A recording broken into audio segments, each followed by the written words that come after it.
una confesión sellada en tinta invisible, un andén que guarda más silencio que tránsito, y una verdad que, al ser revelada, dejó más sombras que luz.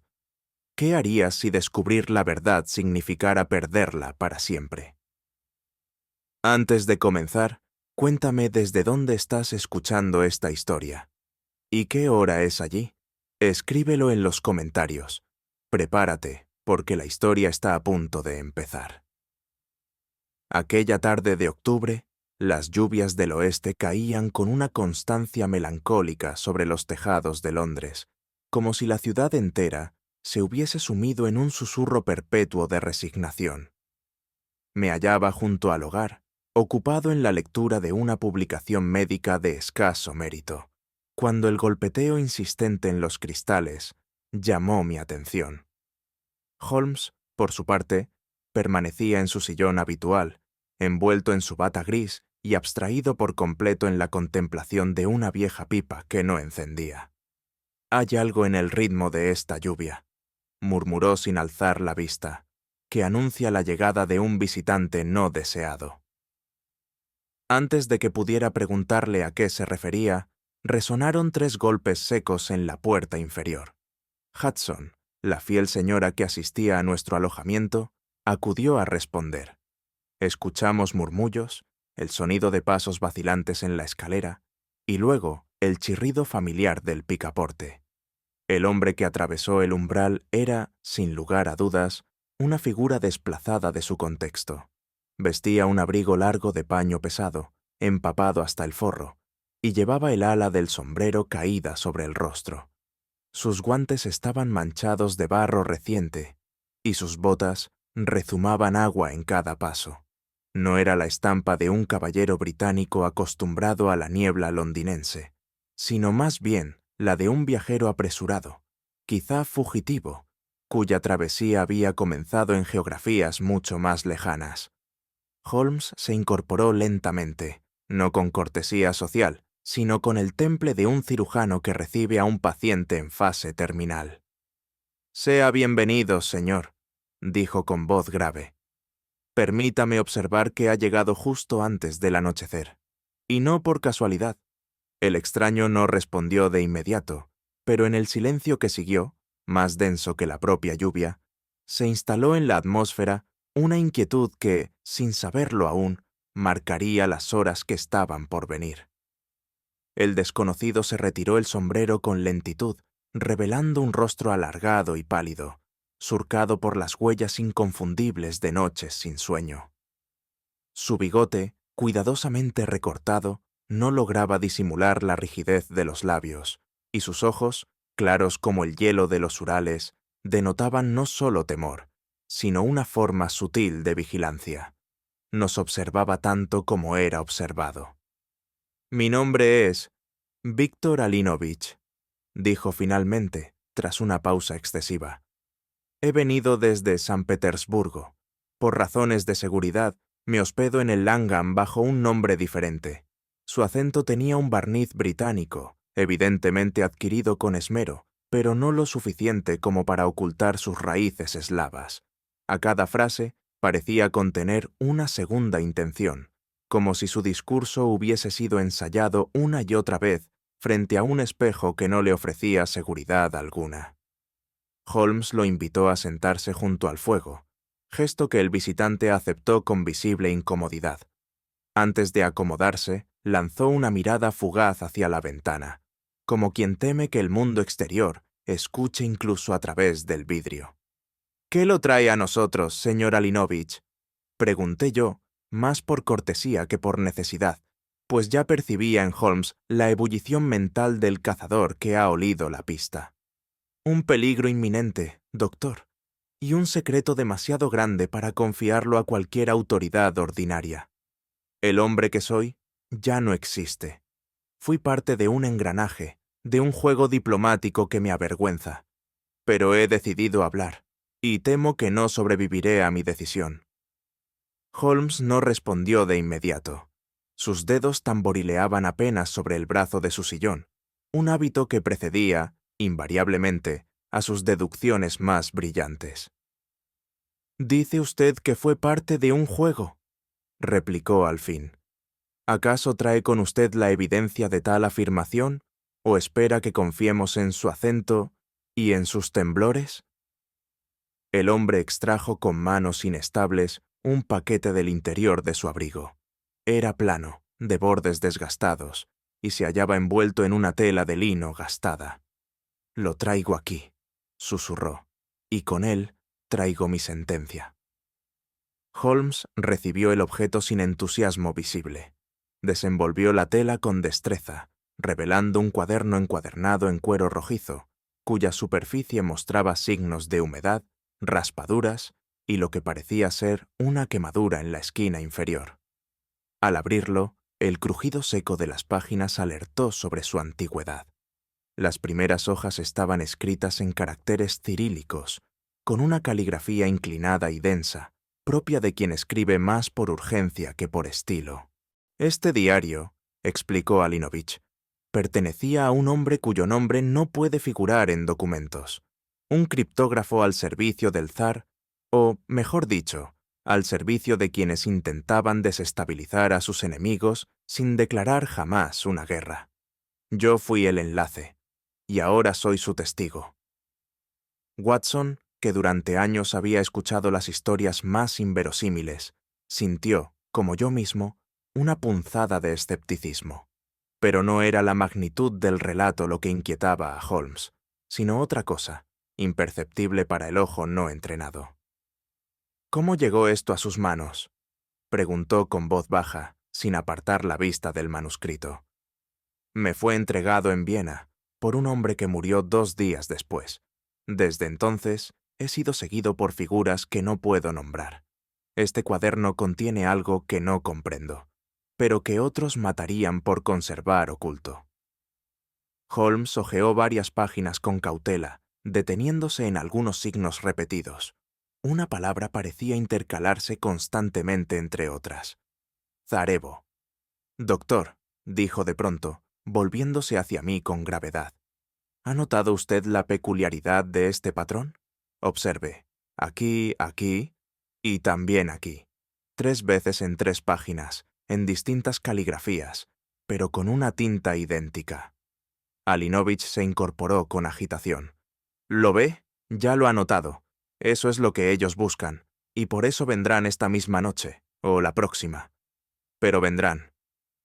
Holmes cerró el diario con lentitud y lo colocó sobre su escritorio como si se tratase de una reliquia sagrada. «Entonces, señor Alinovich», concluyó, con su habitual tono de gélida cortesía, «ha traído usted a nuestra puerta un enigma, y con él la promesa de peligro». Y en la expresión de Holmes, ni temor ni entusiasmo, reconocí, como tantas otras veces, el reflejo de su mente ya entregada al juego. El señor Alinovich, si tal era su nombre real, prosiguió su relato con una cadencia que oscilaba entre el dramatismo contenido y la cautela diplomática. Sus afirmaciones estaban salpicadas de pausas medidas, como si cada palabra fuese una moneda valiosa que temía gastar sin necesidad. Nos habló de documentos interceptados, de reuniones clandestinas en la frontera austrohúngara, de nombres impronunciables y códigos cifrados que parecían salidos del lenguaje de las pesadillas. «No vengo a solicitar asilo», dijo, con mirada fija en Holmes, «sino a poner en manos de una mente racional aquello que ni mi conciencia ni mi patria me permiten guardar». Su tono, que pretendía humildad, rozaba sin embargo el lirismo calculado de un actor que declama para su público más exigente. Y Holmes, sin interrumpirle, lo observaba con una serenidad que conocía bien. No era la atención del oyente fascinado, sino la del cirujano que, bisturí en mano, evalúa la superficie antes de hacer la primera incisión. Cuando por fin el relato concluyó, en medio de vagas advertencias sobre fuerzas invisibles y consecuencias inconfesables, Holmes entrelazó los dedos con lentitud, reclinándose apenas en su asiento. «Es curioso, señor», dijo con voz tranquila, «que mencione usted a la ciudad de Minsk con tanta precisión, y sin embargo no recuerde el nombre de la estación donde, según afirma, entregó este diario a manos de su contacto moribundo. Más curioso aún es que su abrigo presente manchas de tinta en el puño izquierdo, cuando ha afirmado no haberlo abierto jamás. El caballero se agitó visiblemente, aunque trató de recuperar la compostura. ¿Insinúa usted que miento? No, señor, replicó Holmes con aquella sonrisa helada que precedía a sus revelaciones más demoledoras. No insinúo, constato. Y el silencio que siguió a su afirmación no fue de sorpresa, sino de peligro inminente. Tras la súbita incomodidad provocada por las palabras de Holmes, el señor Alinovich solicitó retirarse con una cortesía tan firme como impostada. Afirmó necesitar descanso y prometió regresar a la mañana siguiente con documentos adicionales que reforzarían su versión de los hechos. Holmes no lo disuadió ni buscó detenerle. Se limitó a acompañarlo hasta la puerta con una cortesía británica tan pulida que habría enmudecido al más refinado de los diplomáticos. Cuando la puerta se cerró tras él, no pude evitar exclamar: «¿No deberíamos haberlo retenido? Claramente ocultaba algo, y quizás su vida esté verdaderamente en peligro». Holmes, aún junto a la chimenea, observaba las brasas con expresión ausente.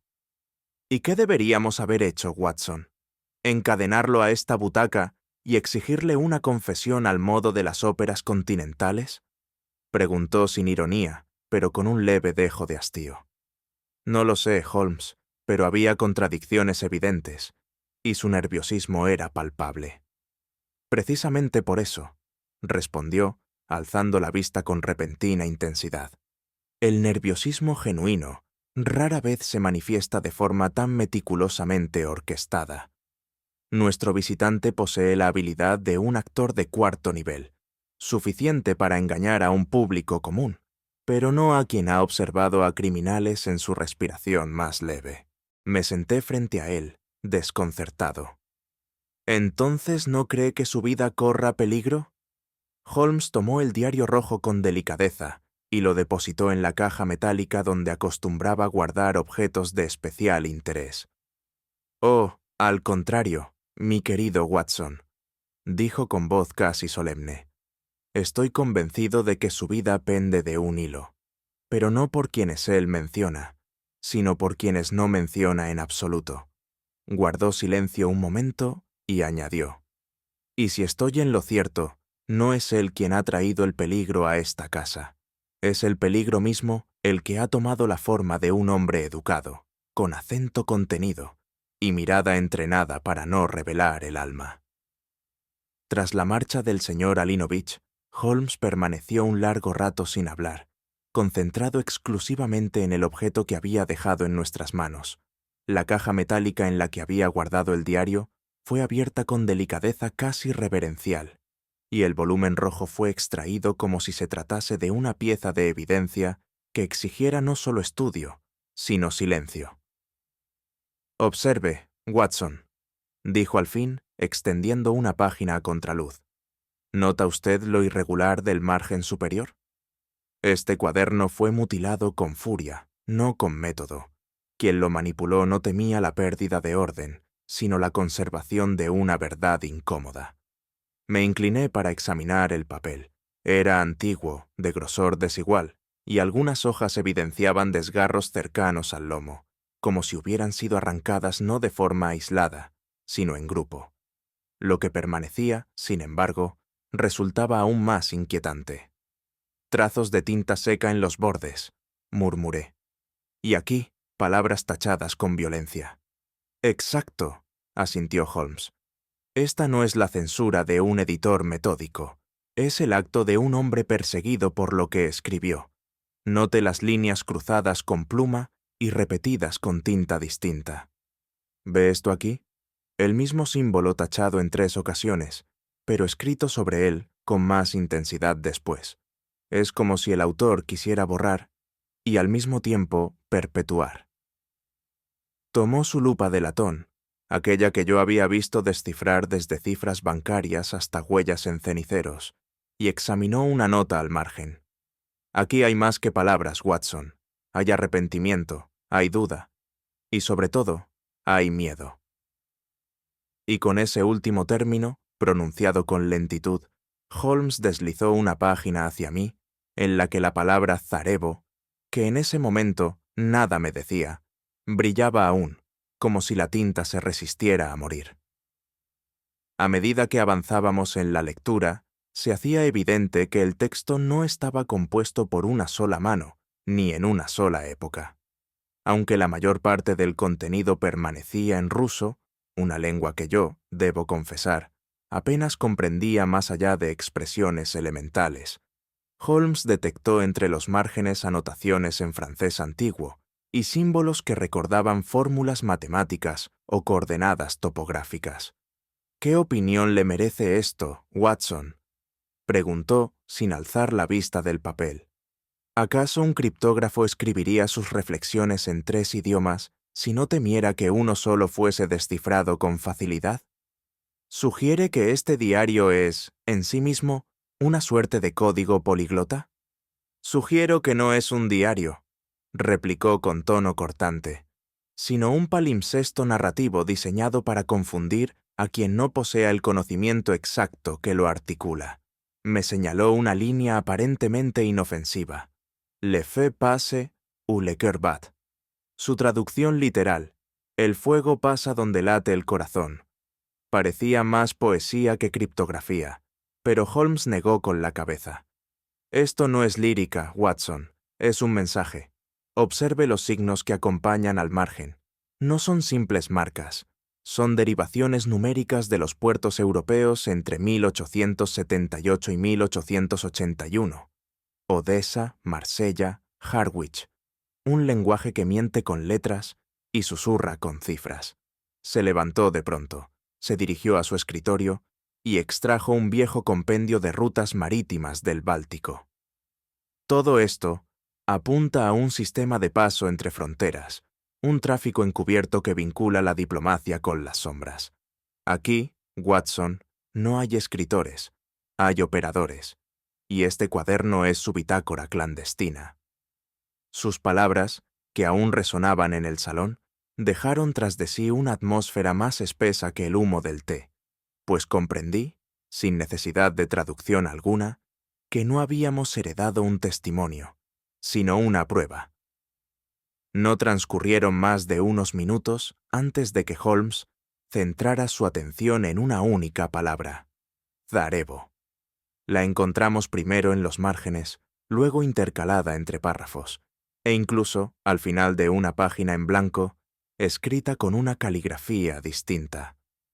La repetición no parecía accidental.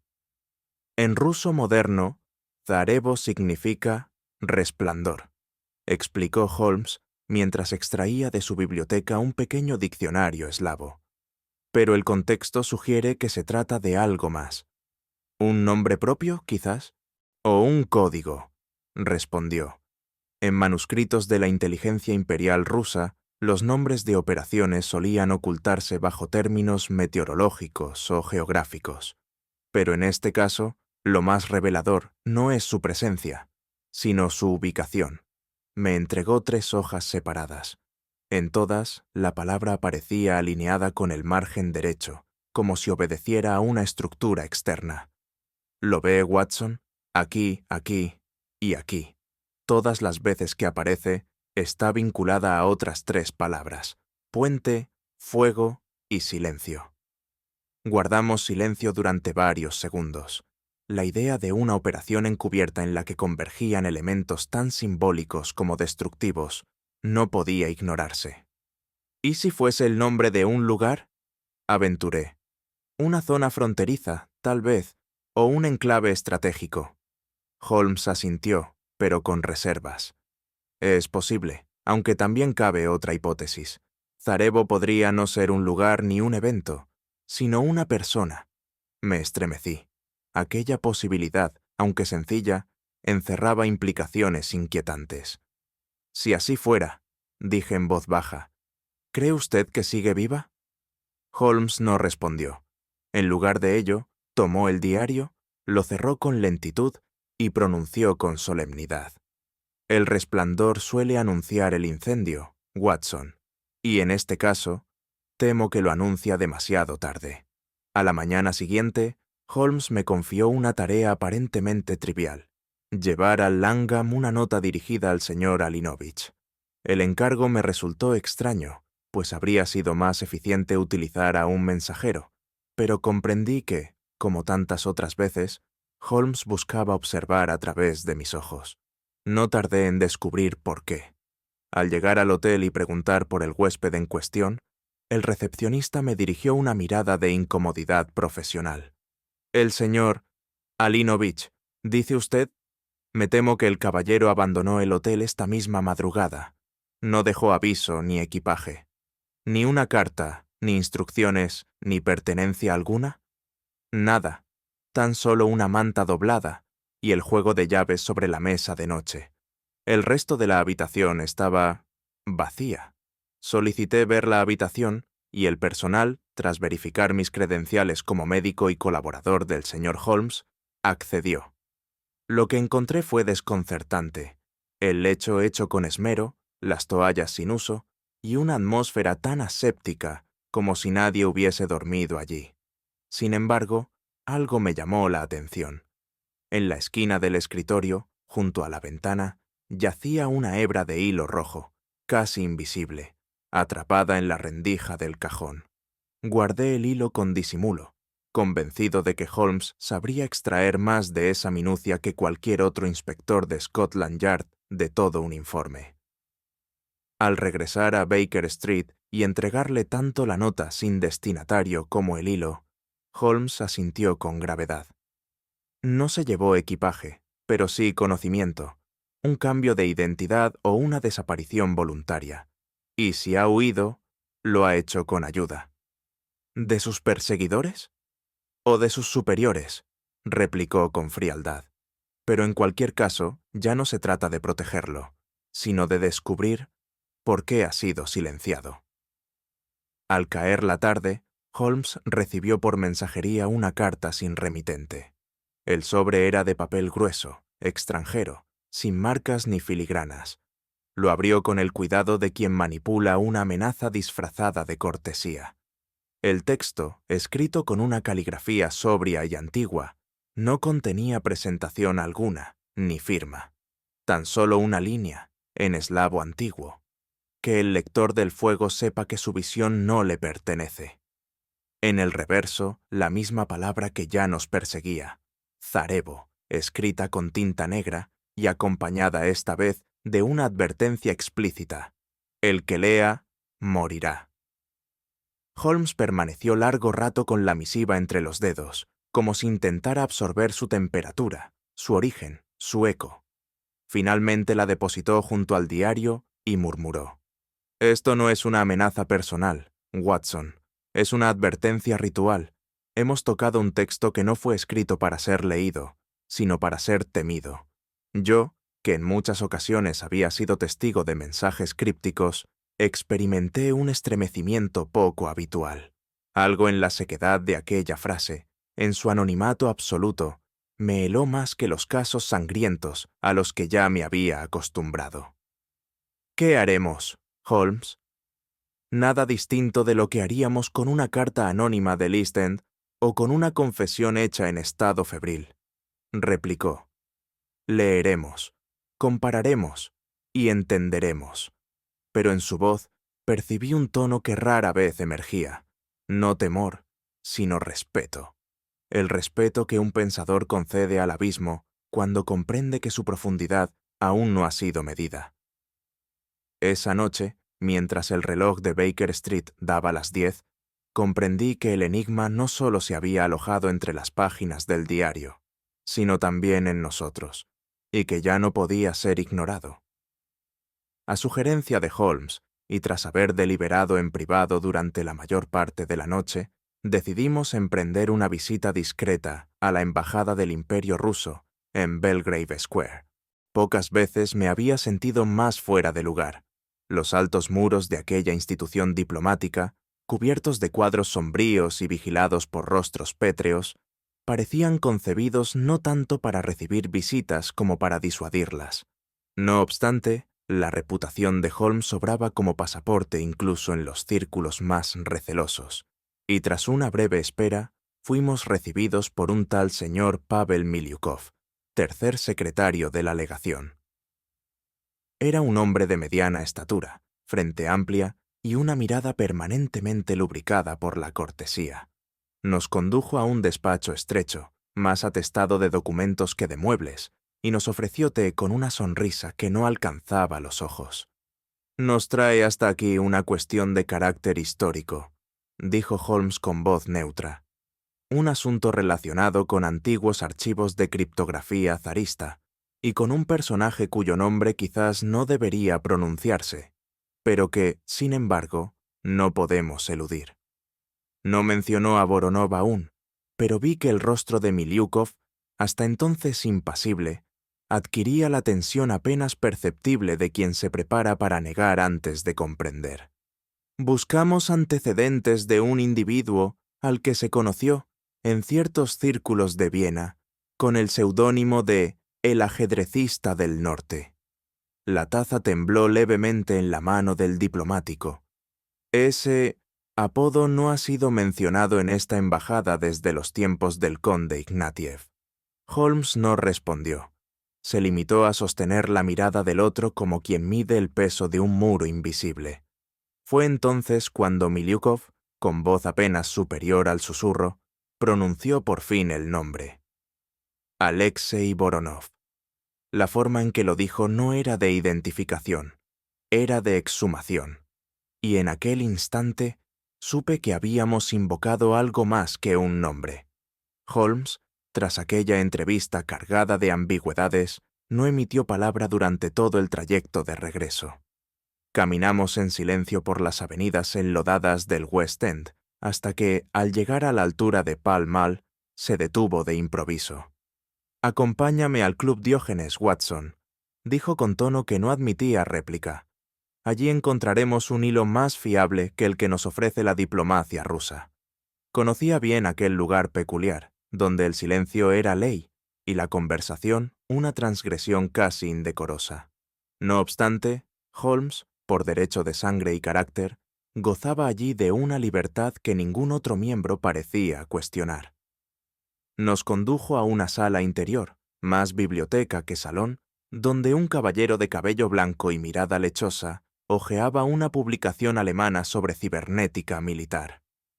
«Señor Meyrick», dijo Holmes con una inclinación breve, «vengo a pedirle un nombre que solo aparece en archivos no oficiales, un nombre que quizá esté unido a la desaparición de ciertos documentos durante el invierno de 1885. El caballero levantó la vista con lentitud. Tardó unos segundos en hablar. «¿Habla usted de Voronov?» «Lo habla usted», respondió Holmes con una sonrisa tenue. Siguió un silencio denso. Finalmente, el anciano exhaló lentamente y repuso. «Desapareció sin dejar rastro en 1886. Su despacho fue sellado. Nadie reclamó sus efectos personales. Y sin embargo, su letra ha seguido apareciendo en ciertos telegramas interceptados por la oficina de guerra. Lo consideran un fantasma. Otros, un traidor. Yo, por mi parte, creo que fue demasiado brillante para su tiempo». «¿Y vivo?» «No lo sé. Pero si lo está, no vive como hombre. Vive como código». Aquella frase quedó suspendida entre nosotros como una nota disonante en una sinfonía inacabada. Salimos del club sin intercambiar palabra. Pero Holmes, al alcanzar la acera, se detuvo apenas un instante y dijo: «Cuando un nombre sobrevive a su portador, suele ser porque aún no ha dicho su última verdad». De regreso en Baker Street, Holmes cerró la puerta con mayor lentitud de lo habitual y se dirigió directamente a su escritorio, donde desplegó el diario de cubierta roja sobre un paño limpio. La lluvia de la tarde tamborileaba en los cristales y el gas crepitaba en las lámparas, pero en aquella atmósfera tibia había algo que no provenía del tiempo, una densidad en el aire, una sensación de inminencia. «Watson», dijo finalmente, «creo que ha llegado el momento de compartir con usted la síntesis que, Hasta ahora, solo intuía. Asentí, tomando asiento frente a él. Este diario, tal como sospechábamos, no es la obra de nuestro supuesto cliente. Tampoco es, en sentido estricto, un documento privado. Es una réplica, o mejor dicho, una recopilación parcial de los originales que pertenecieron a Alexei Voronov. Entonces, ¿el señor Alinovich? Es, en el mejor de los casos, un transmisor, y en el peor, un instrumento. Me mostró una página concreta del diario. Allí, entre frases en ruso y símbolos matemáticos, figuraba una fecha, 14 de febrero de 1886, precedida por la palabra Baturin. Baturin fue un enclave militar ruso de corta existencia. Esa fecha corresponde al día exacto en que Voronov desapareció del mapa, según los archivos extraoficiales. ¿Sugiere que el diario fue escrito ese mismo día? Sugiero que fue copiado a partir de notas supervivientes, por manos distintas, en tiempos distintos. Note la variación en la presión de la pluma, en la angulación de las letras y en las inconsistencias lingüísticas. Esto no es la voz de un autor, sino el eco de muchos. Guardó silencio un momento y luego concluyó. Y si mi hipótesis es correcta, Watson, entonces lo que tenemos no es un relato. Es un arma, y no apunta al pasado, sino a nosotros. Y aunque la lógica me impulsaba a pedir una explicación inmediata, sentí que Holmes, como el propio Voronov, aún no había dicho su última verdad. Holmes, con aquella concentración intensa que convertía su rostro en una máscara de abstracción absoluta, pasó la mayor parte de la noche sumido en el examen minucioso del diario. Utilizó cristales de aumento, tintes reveladores, y finalmente recurrió a una lámpara de petróleo colocada en una posición tan precisa que sus sombras parecían formar parte del método. No interrumpí su labor. Conocía demasiado bien esa danza silenciosa de la lógica cuando se acercaba a un punto de ruptura. A la mañana siguiente, lo hallé aún inclinado sobre el escritorio, con una expresión de gravedad que rara vez precedía sus revelaciones. «He encontrado lo que buscábamos, Watson», dijo, sin levantar la voz. Una línea intercalada entre las páginas 32 y 33, escrita en tinta invisible, que ha sobrevivido por simple descuido del tiempo. Me extendió una hoja donde, apenas perceptible bajo la luz oblicua, se leía en francés. Cuando el fuego no consume, espera. ¿Una advertencia?, pregunté. No, respondió con firmeza. Una instrucción. Me mostró, además, un conjunto de símbolos disimulados como manchas de tinta. Su análisis, que incluía comparaciones con cifras bancarias, coordenadas cartográficas y correspondencia ministerial, lo había llevado a una conclusión más profunda. El contenido del diario no apuntaba a traiciones en el seno del Imperio ruso, sino a filtraciones sistemáticas hacia instituciones británicas. Voronov no huía del zar, afirmó Holmes, apoyando con suavidad la yema de los dedos sobre la cubierta roja. Huía de algo aún más implacable, el interés cruzado entre servicios secretos rivales que vieron en él no un traidor, sino una amenaza a su mutuo silencio. Sus palabras resonaron en mí con inquietud. ¿Qué podía significar que alguien escapara no de sus enemigos, sino de sus aliados? Y si esta deducción es cierta, añadió con la mirada fija en la niebla matinal, entonces lo que ahora poseemos no es solo una prueba, es un peligro, uno que todavía no ha pronunciado su nombre completo. Durante los días que siguieron, Holmes limitó sus salidas al mínimo y restringió aún más sus comentarios. Lo observaba moverse por nuestro alojamiento como quien transita un territorio minado, cada paso medido por la posibilidad de que una palabra equivocada activara una verdad aún dormida. Aquel silencio suyo no era el de la duda, sino el de quien ya ha alcanzado una conclusión, pero se resiste a decirla en voz alta. Una tarde, mientras el té humeaba en la bandeja entre nosotros, y el cielo de Baker Street se vestía de un gris acerado, Holmes se dirigió a mí con la serenidad de quien habla no como detective, sino como ciudadano. «Watson», dijo con voz pausada, «creo que es hora de que comparta con usted una posibilidad que me desagrada profundamente y que sin embargo no puedo eludir». Asentí sin hablar. Todo lo que hemos examinado apunta a una alianza tácita, forjada en la sombra, entre elementos del antiguo Okrana y ciertas figuras del Foreign Office británico. Una sinergia que no consta en papel alguno, pero que deja huellas, si uno aprende a buscarlas. ¿Sugiere usted complicidad oficial? No oficial, pero institucional. Cierta clase de patriotismo deformado que cree preservar el orden mediante el sacrificio de la verdad. ¿Y Voronov? Fue un disidente de esa lógica. Me estremecí. ¿Y por qué venir a usted? Porque sabía que la lógica pura puede proteger, incluso cuando la justicia no puede hacerlo. Guardó silencio un instante y añadió, con inusitado tono de gravedad: «La traición no siempre viene de un enemigo, Watson. A veces viene de quien jura protegernos, y lo hace demasiado bien». Esa noche, mientras me retiraba a mi habitación, la última frase de Holmes me acompañó como una campanada interna.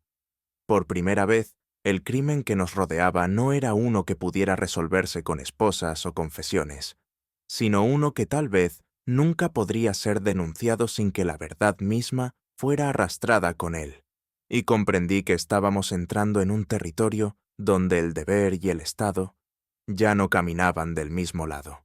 Holmes, en uno de sus repentinos accesos de energía metódica, dispuso su modesto laboratorio casero, como si se hallara a punto de desencadenar una operación alquímica. Me pidió que cerrara las cortinas, ajustara la lámpara con lente azul y preparara agua destilada, una solución de ioduro mercúrico y un barniz de ácido pícrico que, según me explicó, permitiría resaltar cualquier rastro de tinta invisible que se hubiera empleado sobre las páginas del diario rojo. «La escritura en sí no es el mensaje, Watson», afirmó mientras humedecía con precisión el pincel de cerdas finas. «El verdadero contenido siempre está oculto a plena vista. Lo visible engaña, pero lo ausente revela». Durante horas, Holmes trabajó en silencio, inspeccionando hoja por hoja, con una minuciosidad que habría desesperado a cualquier mortal. Pero finalmente, hacia el anochecer, me llamó con voz controlada, aunque cargada de tensión intelectual. «Observe esta página», dijo, apuntando a lo que en apariencia era un folio en blanco. «Bajo la reacción del compuesto, emergen símbolos, números, cruces, curvas que semejan coordenadas y palabras sueltas en latín. Al acercarme, pude distinguir, apenas insinuadas, palabras como Pontus, Rex, Nox, y un emblema que recordaba vagamente una insignia diplomática estilizada. ¿Qué significa esto?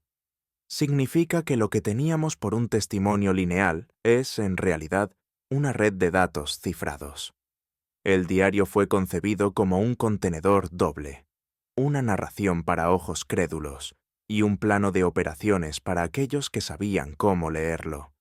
Vi en el rostro de Holmes la mirada de quien ha abierto una cerradura prohibida. No era júbilo lo que reflejaba, sino algo más grave: conciencia del peso de la verdad. Y aún no sabíamos cuán profunda era la red que acabábamos de tocar. En las horas siguientes, Holmes clasificó los símbolos revelados con el mismo rigor con que un entomólogo separa especies bajo el microscopio. Combinó fechas, líneas curvas y abreviaturas marítimas, y dispuso sobre la mesa un mapa detallado de Europa Oriental y el Mar Negro. Cada símbolo tenía su eco, y cada palabra, su espejo en los márgenes invisibles del manuscrito. «Esto, Watson, no es un mero registro», explicó. «Es una ruta, una carta de navegación trazada no sobre mares, sino sobre sombras. En efecto, la secuencia apuntaba a un conjunto de puertos entre Odessa, Varna Trieste y Londres. Las marcas estaban agrupadas en triángulos asimétricos, unidos por líneas quebradas y números con notación decimal. Holmes determinó que las cifras correspondían no a distancias físicas, sino a plazos de tránsito entre cargamentos o personas. Aquí, dijo, señalando con su vara de madera el sur de Crimea, el primer nodo. Desde allí, algo partía periódicamente hacia Inglaterra, pasando por enclaves neutrales o corruptos, en una red que evitaba toda inspección formal. ¿Tráfico de armas? Más sutil, Watson, tráfico de información, o de individuos que portaban información. El diario no indica qué se trasladaba, pero su estructura lo insinúa. Había también un elemento inquietante. Junto a cada nodo figuraba una pequeña cruz invertida o un círculo con un trazo diagonal. Holmes se detuvo en uno de ellos y murmuró: marcados, como si se tratara de puntos de pérdida. ¿Pérdida? De contacto, de vida o de control. Ese plano, silencioso y meticuloso, hablaba más que cualquier carta firmada. Era el testimonio frío de una organización que había hecho del secreto su moneda de cambio y del olvido su escudo. Y aunque aún no sabíamos a quién obedecía, sí sabíamos que su huella llegaba hasta nuestra propia costa. Fue en la página 48, bajo una curva invertida y el símbolo de un ancla bifurcada, donde Holmes se detuvo abruptamente. Cerró el diario, lo sostuvo un instante en el aire, como si pesara más de lo físico, y me miró con una expresión que no le conocía desde los días más turbios del caso Baskerville. Watson, aquí tenemos un nombre, y no uno cualquiera. Volvió a abrir la página, y bajo una coordenada escrita con tinta desvaída, podía leerse: R. Ainsworth. Junto a él, una anotación cifrada que Holmes tradujo de inmediato. Subsecretario de Relaciones Exteriores, Whitehall, activo en la Comisión para el Bósforo y el Cáucaso, y, según se dice, hombre de irreprochable servicio. ¿Está insinuando que este diario conecta a Sir Reginald Ainsworth con estas operaciones clandestinas? No lo insinúo, Watson. El diario lo declara. El problema no es la presencia de su nombre, sino la manera en que aparece, como anotación marginal, como quien menciona una variable dentro de una ecuación peligrosa. Me sentí súbitamente incómodo. Conocía a Ainsworth, al menos de nombre. Había firmado tratados, pronunciado discursos en defensa del equilibrio europeo, y, según Holmes, podría haber sido la sombra detrás de un tráfico de inteligencia transnacional. Esto lo cambia todo, murmuré. Lo revela todo, mejor dicho, replicó Holmes con severidad, porque una verdad no cambia la realidad, solo la desnuda. Holmes volvió a cerrar el diario, esta vez con mayor firmeza. Ainsworth es el primer nombre legible, pero temo que no será el último, y si él ha sido mencionado, no ha sido por descuido. Fue anotado para que alguien supiera y para que alguien callara. A la luz de aquel descubrimiento, Holmes se reclinó en su sillón con los dedos entrelazados, la mirada perdida en el fuego que apenas crepitaba en la chimenea. Watson, dijo tras un prolongado silencio, no hay mayor peligro que aquel que finge debilidad para desarmar la sospecha. Comprendí al instante que hablaba del visitante ruso. ¿Se refiere a Alinovich? Así se hacía llamar, pero no era un noble, ni un exiliado. Tampoco era un simple portador. Sus gestos, sus vacilaciones, su forma de evitar preguntas concretas, todo en él respondía a una preparación elaborada. No temía por su vida. Temía que descubriéramos que no era quien decía ser. Entonces, ¿por qué entregarnos el diario? Porque ya no le era útil, respondió Holmes. Porque necesitaba un custodio que tuviese la reputación suficiente como para protegerlo sin cuestionarlo de inmediato. Pero cometió un error. No tuvo en cuenta que no protegemos lo que no comprendemos, sino que lo desmontamos hasta comprenderlo del todo. ¿Y su remordimiento? Verdadero, quizás, pero no por traición política, sino por la carga de un conocimiento que ya no podía mantener encerrado. No vino por justicia, vino por redención. ¿Y ahora? Holmes alzó el diario como quien exhibe un objeto maldito.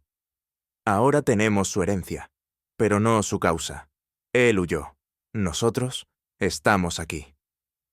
Me sobrecogió una sensación inesperada, no de amenaza, sino de responsabilidad. Aquella historia, que parecía al principio ajena, ahora nos pertenecía. ¿Debemos temer? Holmes no respondió, pero su silencio fue más elocuente que cualquier advertencia.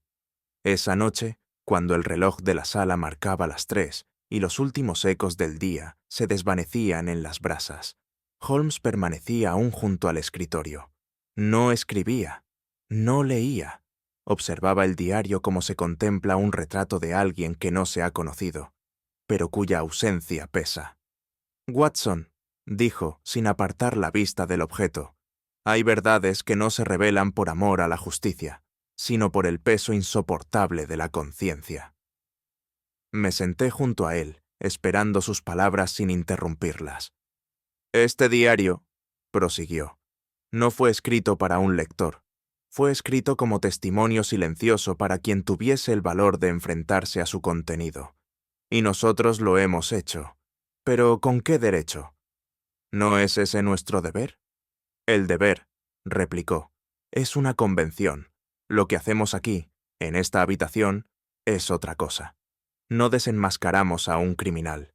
Desenterramos una cadena de decisiones que fueron tomadas en despachos lejanos, justificadas en nombre de la estabilidad y pagadas por manos invisibles». Guardó silencio un instante y luego, con voz más baja, añadió: «Lo más terrible no es lo que otros han hecho, es descubrir que uno mismo ha estado protegido por ese silencio, sin saberlo». Sentí una punzada de incomodidad. ¿Acaso todos formábamos parte de una maquinaria cuyas piezas ignorábamos? ¿Y qué haremos ahora? Holmes cerró el diario, lo envolvió con sumo cuidado en una tela oscura y dijo: «Lo recordaremos, porque olvidar sería colaborar». Y en aquel gesto, más solemne que cualquier juicio, comprendí que a veces no se trata de revelar el crimen, sino de impedir que el olvido lo absuelva. Fue en la madrugada del miércoles cuando Holmes, tras una noche de razonamiento intenso, se volvió hacia mí con una expresión de lucidez absoluta. «Watson, el momento de esperar ha terminado. Ahora debemos actuar». Le inquirí sobre el plan y me explicó, con la precisión que le caracterizaba, que nuestras deducciones apuntaban a un único escenario plausible. El adversario que aún no conocíamos se sentía lo suficientemente seguro como para actuar en las sombras, pero también lo bastante amenazado como para recuperar el manuscrito a toda costa. Necesitábamos, por tanto, tenderle una trampa. La propuesta fue concreta: citar a un supuesto académico ruso en la biblioteca Bodleian de Oxford, bajo el pretexto de consultar un volumen del siglo XVII que Holmes había vinculado hábilmente con los símbolos hallados en el diario. El título, un tratado sobre criptografía litúrgica impreso en latín en Ámsterdam, sería el cebo perfecto para quien conociese la clave y desease eliminar la prueba. Nos trasladamos discretamente a Oxford, disfrazados como eruditos.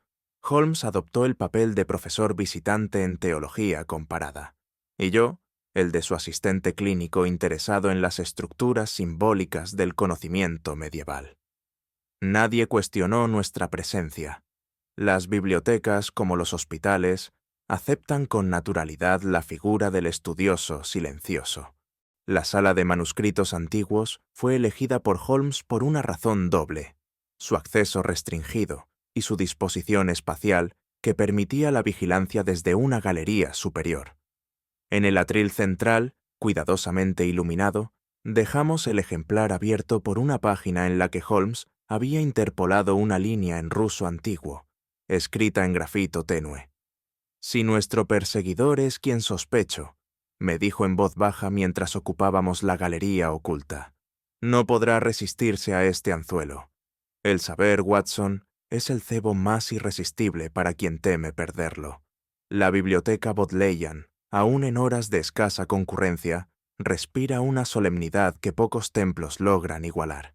Allí, donde el tiempo parece coagulado entre manuscritos y polvo de siglos, uno aprende a oír lo que no suena y a ver lo que no se muestra. Holmes, más atento a la respiración que al rumor de páginas, mantenía los ojos semicerrados, como quien escucha música escrita en clave de sombra. Transcurrieron 20 minutos sin incidente alguno. Observábamos desde la galería superior, semicubiertos por una cortina de terciopelo, mientras abajo los relojes detenidos de los anaqueles esperaban. De pronto, un leve movimiento entre los estantes paralizó a mi compañero. «A la izquierda», murmuró, junto al códice persa. Seguí la indicación con los ojos y vi una figura vestida de forma sobria, desplazándose con una elegancia que no pertenecía al mundo académico. No tomaba notas, no buscaba libros.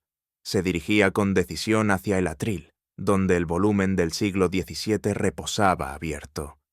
«Demasiado preciso para un lector casual», observé. «Demasiado eficiente para un bibliófilo», añadió Holmes. El desconocido alzó la mirada con una expresión neutra y extrajo de su bolsillo una lupa. Examinó el margen inferior del manuscrito, allí donde Holmes había trazado el señuelo.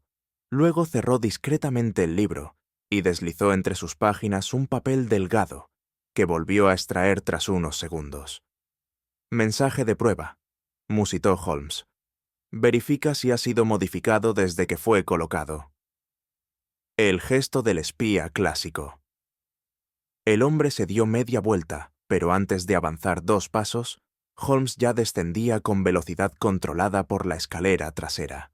Yo lo seguí sin saber qué ocurriría, con la sensación de que la biblioteca, ese santuario del saber, acababa de convertirse en un campo de intersección donde la historia escrita y la no dicha estaban a punto de colisionar.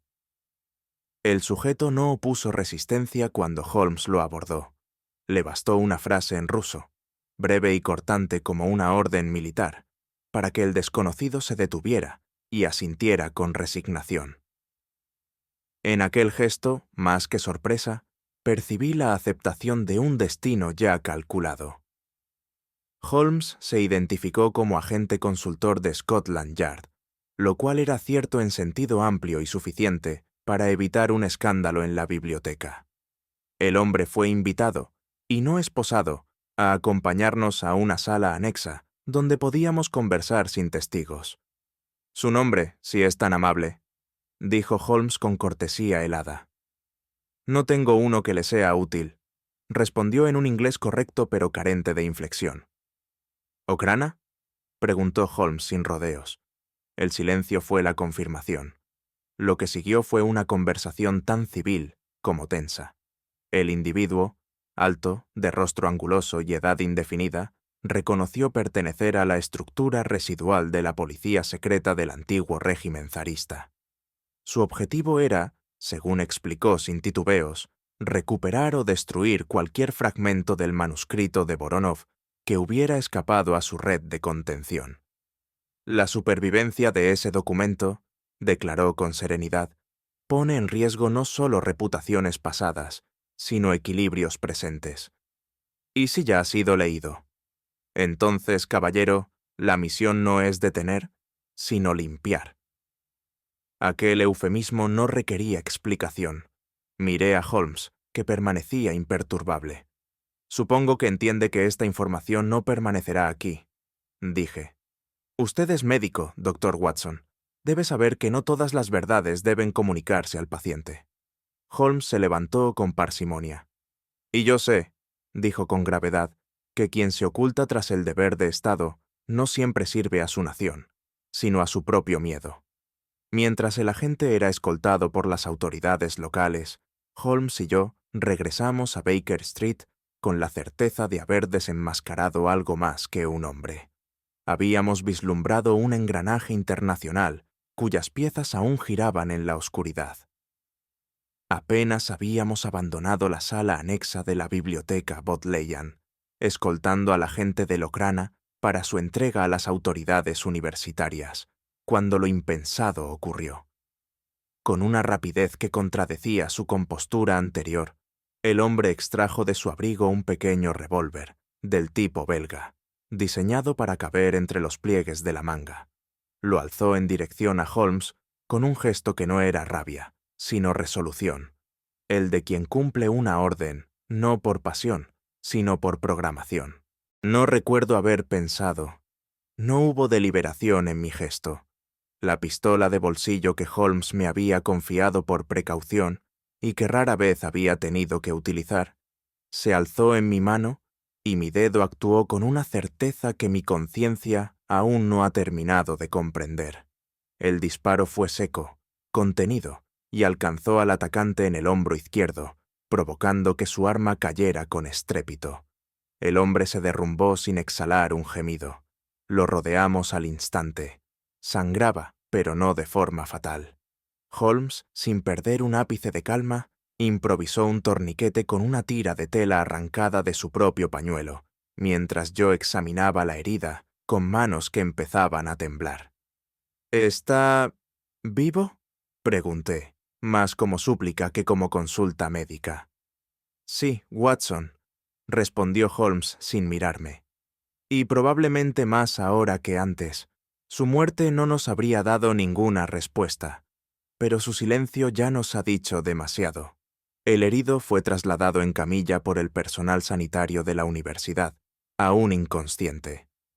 Holmes y yo quedamos solos unos minutos, en una sala que olía a encuadernación antigua y a pólvora reciente.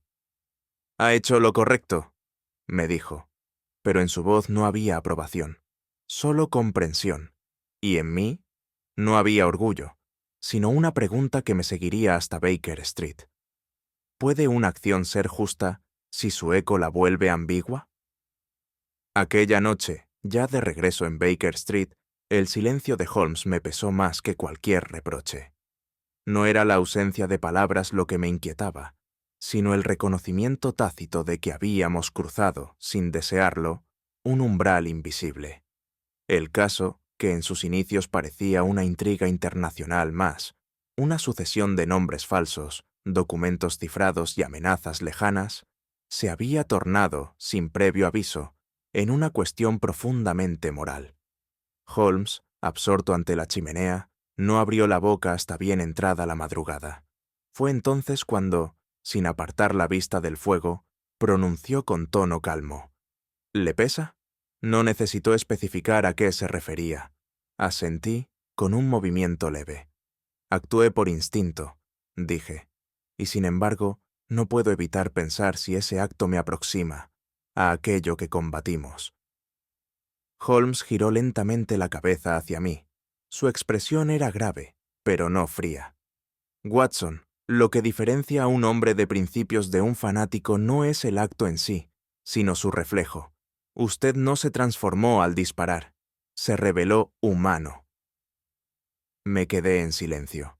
Mi mente, aún agitada, repasaba los hechos como un juez repasa los argumentos de ambas partes antes de emitir sentencia, sin certeza de que esa sentencia pueda ser justa. ¿Y si el fin justifica el medio?, aventuré. Holmes frunció levemente el ceño, como si aquel planteamiento le doliera. «Esa frase», dijo con voz baja, «ha justificado los horrores más refinados de la historia. La pregunta correcta no es si el medio se justifica, es si el fin merecía ser alcanzado por ese medio».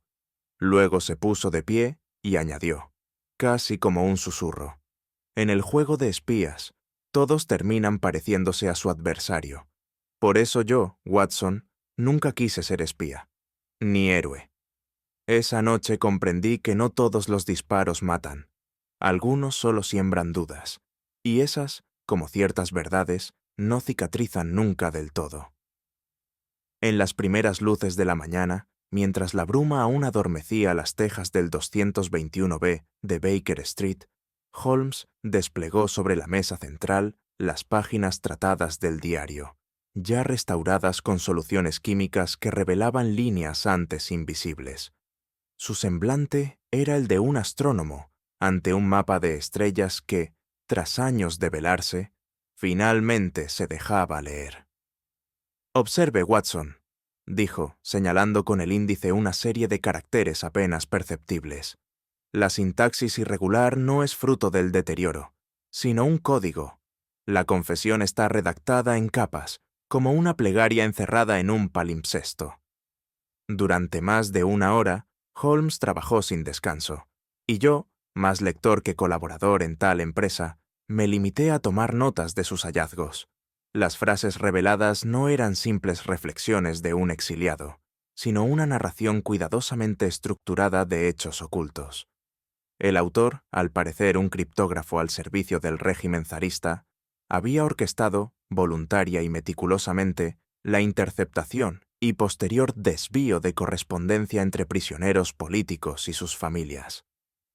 A través de esa maniobra silenciosa, vidas enteras habían sido reconfiguradas, esposas separadas de sus maridos por cartas jamás entregadas, hijos nacidos en el desconocimiento de sus orígenes, amistades convertidas en delaciones, todo a partir de una decisión tomada en la penumbra de un escritorio imperial.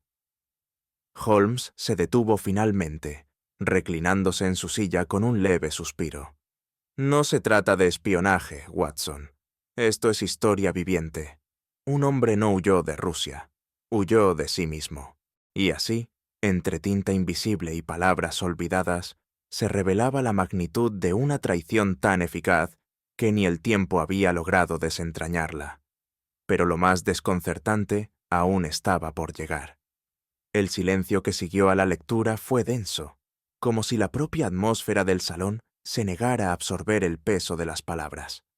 Holmes contemplaba el último párrafo del diario con una intensidad inusitada.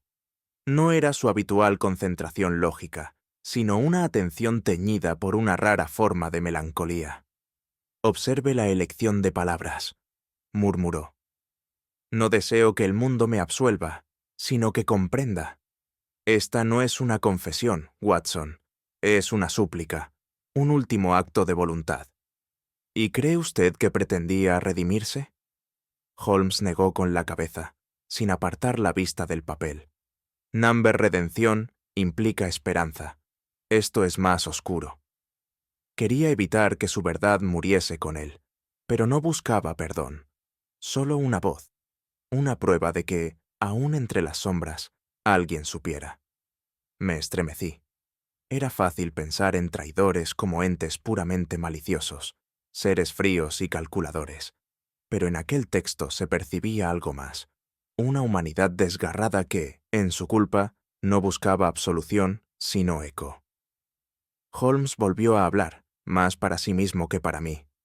«El mayor castigo no es el tribunal, sino la conciencia despierta». Tomé el diario entre mis manos, y por un instante percibí el pulso invisible del hombre que lo escribió. Su decisión de dejar testimonio no era un acto de valentía, sino una necesidad desesperada de no desaparecer sin dejar una huella verídica de su existencia. «¿Y qué haremos ahora, Holmes?», pregunté. Lo que él temía y deseaba al mismo tiempo, que la verdad salga a la luz. Pero antes, debemos asistir al final de esta historia. Y con esas palabras, Holmes volvió a guardar las hojas, como si cada una contuviese una vida. Yo presentía que no era solo el pasado lo que íbamos a enfrentar, sino también el reflejo más incómodo del presente. La mañana era gris cuando partimos hacia Charing Cross. Una carta breve, escrita con tinta apresurada pero con caligrafía firme, había llegado unas horas antes. El remitente, nuestro cliente, el enigmático hombre que, desde el primer instante, había parecido más perseguido por sí mismo que por sus antiguos enemigos. «Los espero donde las despedidas no requieren palabras». Era todo lo que decía. Holmes no articuló comentario alguno durante el trayecto. Su silencio no era de sorpresa, sino de confirmación, como si la escena a la que nos dirigíamos ya se hubiese representado en su mente antes de que la realidad se dignara hasta alcanzarla. Al llegar a la estación, El bullicio habitual contrastaba con la tensión que se cernía sobre nosotros. Subimos sin demora al andén número 3, donde la niebla parecía haber decidido aposentarse con una obstinación singular. Allí, al extremo del mismo, junto a una señal de hierro fundido, vimos la figura que habíamos temido encontrar. El hombre no se volvió al oír nuestros pasos. Sostenía en sus manos el mismo diario que había depositado en nuestro hogar días atrás. No era un gesto simbólico, era una entrega final. Cuando por fin giró el rostro hacia nosotros, no vi miedo, ni siquiera resignación, solo una especie de alivio amargo. «Gracias, doctor. Gracias, señor Holmes», dijo, apenas audible. «Ahora ya no soy el único que sabe». Y antes de que nuestra razón pudiera imponerse sobre el impulso, sus pies avanzaron un paso, y el resto fue silencio. Un silencio que no fue roto por el chillido de los frenos, ni por exclamación alguna. Fue un descenso deliberado, como si se tratara de un ritual escrito desde hacía años. No hubo sangre visible, solo la huella imborrable de una decisión sellada mucho antes de aquel instante. Regresamos al carruaje con paso lento. No recuerdo si fue Holmes quien indicó al cochero que partiera, ni cuánto tiempo transcurrió hasta que cruzamos de nuevo el umbral de nuestra morada. Lo que sí recuerdo con toda precisión, como una espina aún clavada en el pensamiento, fue la expresión de Holmes mientras observaba el cuerpo inerte tendido junto al andén. Ni juicio ni sorpresa. Únicamente una aceptación grave, casi reverencial. «¿Lo sabía usted?», me atreví a preguntar mientras ascendíamos las escaleras hacia nuestro salón. «Lo intuía», respondió sin girarse. «La mente que planifica su confesión con ese grado de precisión raramente deja su final al azar». «¿Y por qué no lo evitamos?». Holmes se detuvo un instante antes de entrar. Su mirada, hundida en la sombra proyectada por la ventana, era insondable. «Porque impedir un acto no cambia su causa, y en algunos casos, Watson, la causa está tan profundamente anclada que salvar el cuerpo significa condenar al espíritu». No supe qué replicar. Me senté junto a la chimenea, donde las brasas comenzaban a extinguirse, y contemplé el ejemplar del diario, ahora completo, sobre la mesita auxiliar. Lo que parecía un documento histórico era, en realidad, el retrato íntimo de un alma fragmentada por sus propias decisiones. Holmes tomó su pipa, pero no la encendió. La sostuvo entre los dedos como si fuera un objeto ceremonial. «No todos los que guardan silencio lo hacen por cobardía», dijo finalmente. «Algunos callan porque sus palabras, de pronunciarse, harían más daño que su desaparición». Y con esa frase, tan devastadoramente humana, comprendí que Holmes no había juzgado al hombre, sino que había respetado su sentencia. Porque no toda verdad busca justicia. Algunas solo piden reposo. Aún no había clareado del todo cuando, incapaz de conciliar el sueño, regresé a mi escritorio. La pluma temblaba ligeramente en mis dedos, no por el frío, que era denso en aquella hora matinal, sino por una sensación persistente de incomodidad moral. Lo que había presenciado no era simplemente la conclusión de un caso, sino la descomposición progresiva de una vida marcada por decisiones irreversibles. Me encontraba frente a la pregunta que Holmes había evitado formularme, y que, sin embargo, yo no podía eludir. ¿Hasta qué punto puede un hombre cargar con la verdad y seguir viviendo con ella? El cliente no fue asesinado, no fue envenenado, ni empujado, ni traicionado por una organización secreta. Fue vencido por el peso de sí mismo, por esa clase de verdad que no se atenúa con el paso de los días, sino que se encona como una herida no tratada. Una verdad que le arrebató toda posibilidad de redención. Holmes, al notarme despierto, se aproximó con sigilo. Apoyó una mano sobre mi hombro, un gesto inusual en él, cargado de una humanidad que pocas veces se permitía mostrar. «Es usted mejor hombre de lo que cree», Watson, susurró. Y usted, más humano de lo que admite, respondí, sin mirarlo. Nos quedamos así unos minutos. La luz comenzaba a colarse por los ventanales. El caso había concluido. La justicia, si es que así podía llamarse, había sido servida, o al menos, revelada. Pero yo no podía evitar sentir que algo se había perdido en el proceso. La posibilidad de consolar, de salvar, de ofrecer una salida antes de que todo se volviera irrevocable. Y entonces lo comprendí. A veces, resolver un misterio no significa traer la paz. A veces, significa enfrentarse al eco insondable de aquello que nunca debió haber sido ocultado. Una semana después de aquel amanecer espectral en Charing Cross, acompañé a Holmes en un breve pero solemne trayecto hasta Whitehall. En sus manos, cuidadosamente envuelto en papel opaco y atado con una cinta color granate, yacía el diario del criptógrafo. No se pronunciaron grandes palabras, ni se firmaron acuerdos visibles. Únicamente se nos recibió en una antesala alfombrada con discreción, y un funcionario de expresión adusta, cuyo nombre nunca se nos facilitó, extendió la mano con una mezcla de rutina y respeto. Será conservado con las demás piezas sensibles del archivo imperial, dijo, sin mirarnos a los ojos. Sellado, clasificado, y, si me permite, olvidado. Holmes no respondió, simplemente entregó el paquete. Aquello no era una victoria ni una cesión. Era un entierro, el tipo de entierro que no deja lápida, pero sí memoria. Una verdad, intacta pero inaccesible, devuelta a la sombra de donde había emergido. Mientras regresábamos a Baker Street, me invadió una sensación de vacío peculiar. No era la frustración de una misión inconclusa, sino el peso sordo de algo demasiado grande para celebrarse. Aquel diario contenía más que confesiones. Albergaba fragmentos del alma humana, sellados para que no contaminasen el frágil equilibrio del presente.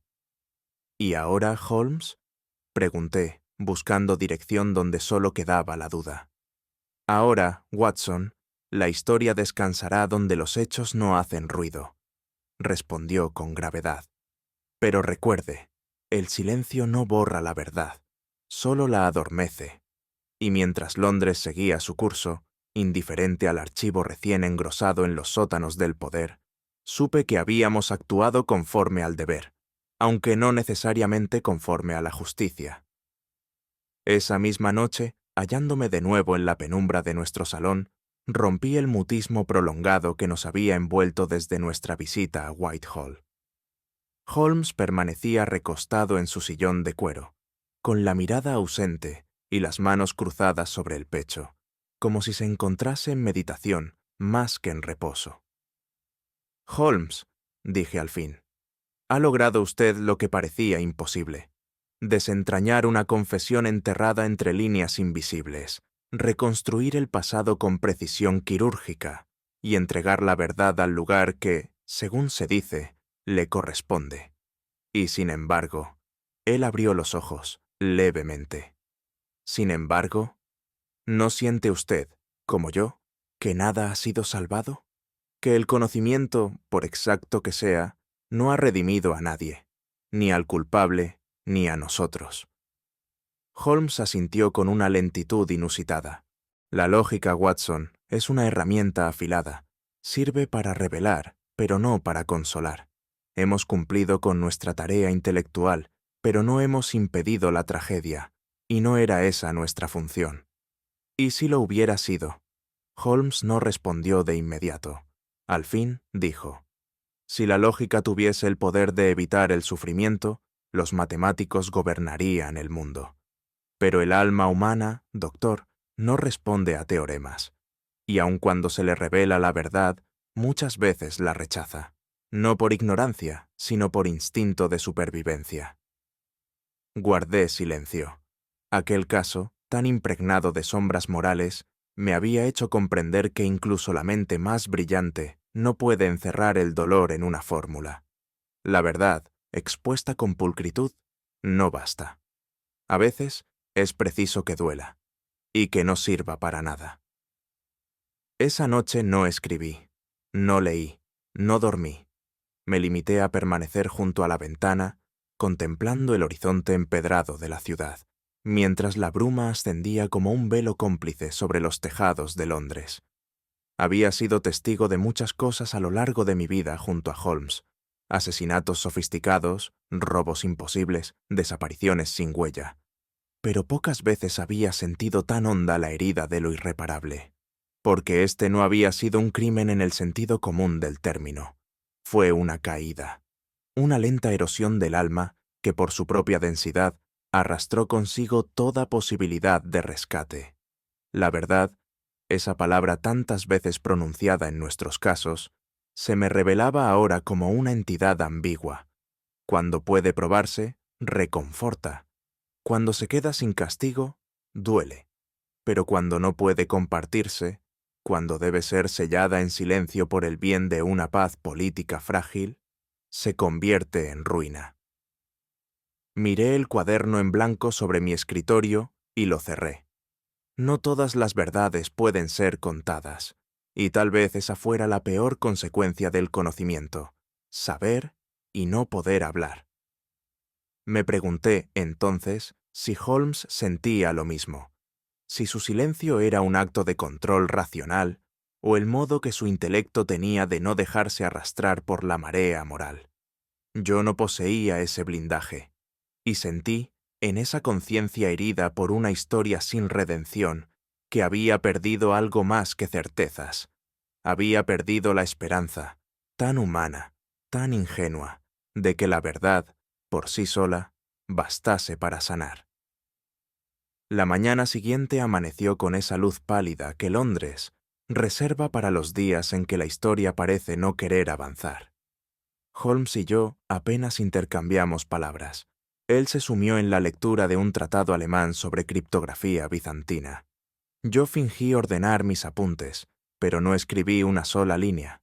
Todo relato exige un final. Y sin embargo, al mirar las páginas anteriores, todas ellas cargadas de tensión, deducción y revelación, supe que esta vez no habría epílogo. No porque no lo mereciera, sino porque cualquier cierre sería una traición al caso mismo. Nada había concluido. El diario estaba guardado. El culpable, desaparecido. La verdad, encerrada. Pero las preguntas, esas continuaban abiertas como heridas mal suturadas. Holmes levantó la vista un instante, como si percibiera mis pensamientos. ¿Va a escribirlo, Watson? No lo sé, respondí con honestidad. ¿Qué sentido tendría narrar una historia que no puede ser juzgada ni recordada? Él dejó el libro a un lado, se levantó con parsimonia y, sin añadir palabra alguna, se dirigió a su habitación. El sonido de la puerta al cerrarse fue suave, pero definitivo. Me quedé solo. Cerré el cuaderno, apagué la lámpara. El silencio se instaló como un huésped inevitable. Y comprendí que hay casos que no deben terminar, que existen relatos cuyo poder reside precisamente en su interrupción, en lo que no se dice, en lo que no puede ser resuelto. Y así, entre sombras y páginas en blanco, dejé que la historia se desvaneciera. No por falta de pruebas, sino porque, quizá, hay verdades que el mundo no está hecho para soportar escritas. A veces, el silencio que sigue a una verdad revelada pesa más que los secretos que la precedieron. ¿Y tú? ¿Habrías guardado el diario o habrías corrido el riesgo de compartir su última página? Cuéntamelo en los comentarios, me encantará leerte. Si esta historia ha resonado contigo, deja tu like, compártela con alguien que aprecie los enigmas. Y no olvides suscribirte para seguir explorando los rincones más oscuros del misterio.